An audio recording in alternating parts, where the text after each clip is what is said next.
পিলখানা হত্যাকাণ্ড মামলার পুনঃ তদন্ত, কারাবন্দীদের মুক্তি, মামলার রায় বাতিল সহ ৮ দফা দাবি জানিয়েছে কারা নির্যাতিত বিডিআর পরিবার।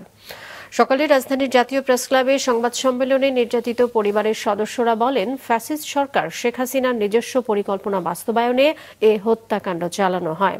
তারা বলেন, কারাবন্দীদের সাজা শেষ হলে বিনা বিচারে আটকে রেখে নির্যাতন করা হচ্ছে।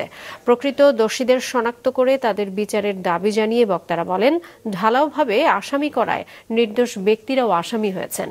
এ সময় অভিযোগ করেন, বিগত সরকারের পরিকল্পিত হত্যাকাণ্ড ছিল বিডিআর বিদ্রোহের ঘটনা।